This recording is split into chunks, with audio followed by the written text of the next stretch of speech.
Himno gives me the recurring sense and satisfaction of exploration while being enveloped at 34 FPS. I mean, being enveloped in a great round-the-world story that captivates the player with this music and visual art style. Hi, it's me. And today we're playing Himno, or whatever.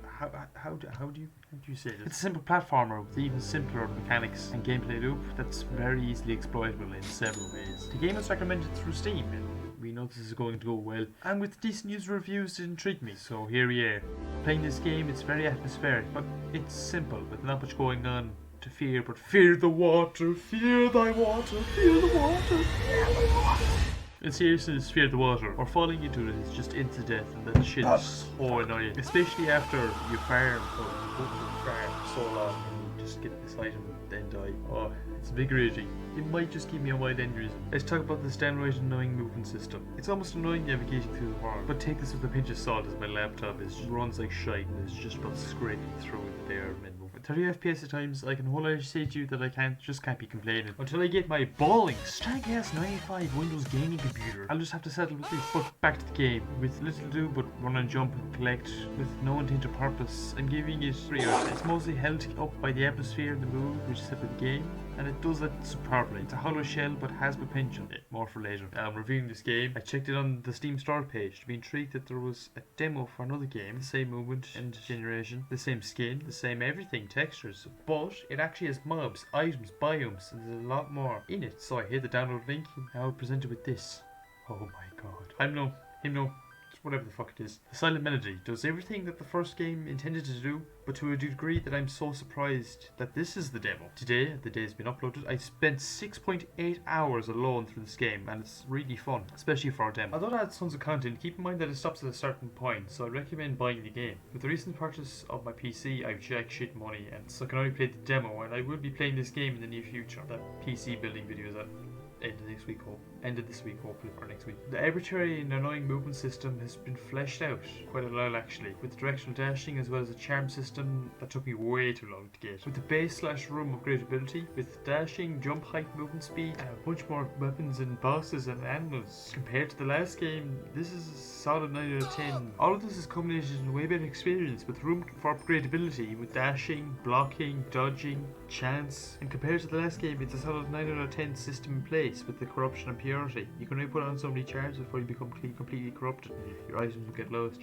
I only spent 7 hours today, but I'm nowhere close to progressing any further than at the beginning. Keep in mind for entertainment purposes. The game itself looks and performs a lot better. Sorry, the footage is so laggy, I know. With several advertised new biomes, I only got one biome out of the other ones. There are several classes of melee, magic, well, quote-unquote magic, summon and range. The creators pulled out all stops and it really shows, with each stage having its array of not only new textures, but mobs, loot, and bosses. Gameplay consists of exploration and mining for materials. There's a chest and teleporters that'll offer you either a random item or a specific one, you chose the last. You can only access this chest when all the hostile mobs are killed, so you're incentivized to explore and loot. This adds weights to your reward to defeating enemies because they are fucking hard. They hit like an absolute train, and you're never guaranteed to get healing potions. No way. This adds a sense of continuous non-linear progression to the design, which really balances things out and makes you feel like you're always progressing in some little way. If you're walking through here, or you're hitting grass, you're getting some plant fiber. So that's stuff you're going to use later because everything uses it.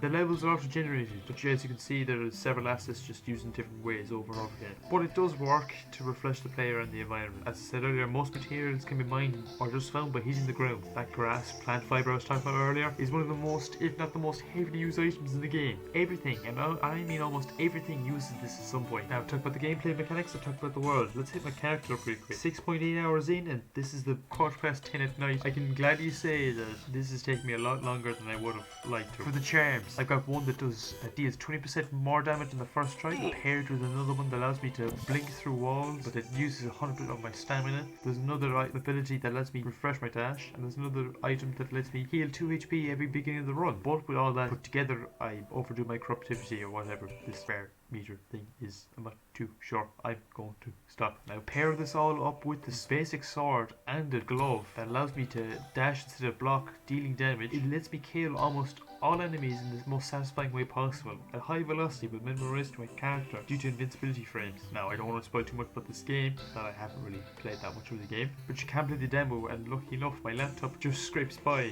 behemoth and mistakes. Overall, I see this game having a high potential, and one of the best demos I've ever played, so I'm giving it an out of 10. I could play the demo for another 10 hours and not be finished in how good it is. Props to David Malgeros Sanchez and the publishers that grabbed the games. Great work. Anyway, smash like a smash your mum, go look and see it. This is a new thing in the video now. This is the 5-minute recommend or whatever. Hopefully this is under 5 minutes. If it's not, I swear to fuck, editing me must have to do some good work. PC's ordered now. All the last components are ordered, but the old German plug. I'll explain now in the next one. Anyways, look.